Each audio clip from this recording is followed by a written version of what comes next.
Tensions between the U.S. and Turkey flare up at the recent meeting of NATO foreign ministers over a Turkish-Russian missile deal. Here's One America's Kristian Rouz.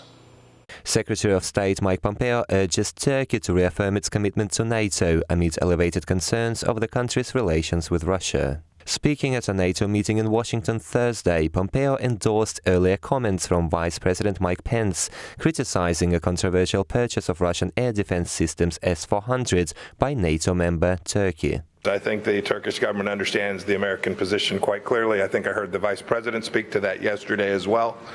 Our position hasn't changed.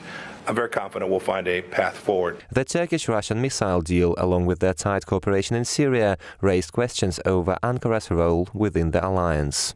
Earlier this week, NATO Secretary-General Jens Stoltenberg said the S-400 purchase did not violate the rules, but could be problematic amid tensions between NATO and Russia.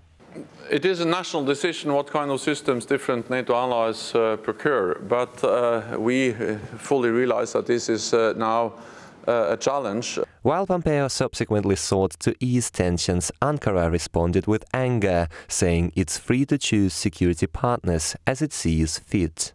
In a news conference following that NATO meeting, the Turkish foreign minister rejected Pompeo's remarks, saying the S-400 purchase from Russia can't be cancelled. He stressed Ankara's cooperation with Russia is not an alternative to NATO. We have already purchased that. We have already purchased.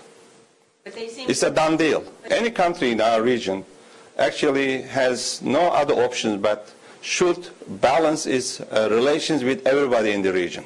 The problem is NATO member Turkey appears to disagree with the alliance's stance on Russia, which sees the Kremlin as a geostrategic opponent. NATO also sees military cooperation between its members and third-party countries as potentially compromising its military secrets. Meanwhile, another NATO member, Italy, has recently joined the Belt and Road Investment Program, led by China. The US and EU see that initiative as a potential threat as well, calling it yuan diplomacy, which means China could use predatory lending to buy political influence and sensitive technology in Italy. Now it's our duty to adapt to the challenges like radical Islamic terrorism, cyber attacks, uncontrolled migration, Chinese strategic competition. Secretary Pompeo also addressed U.S.-Russian relations in a broader context, urging the Kremlin yet again to abandon its support for the Maduro regime in Venezuela. This comes just days after the Kremlin deployed at least 100 military personnel to Caracas amid a deepening political crisis. We did talk about Venezuela. The American position was made clear by President Trump. They need to leave. These latest developments suggest, despite the statements of unity and commitment from NATO officials, the alliance may be facing internal challenges. It remains to be seen if NATO will prove capable to adapt to the new threats of hybrid warfare, selective political terror and cyber attacks. Kristian Rouz, One America News.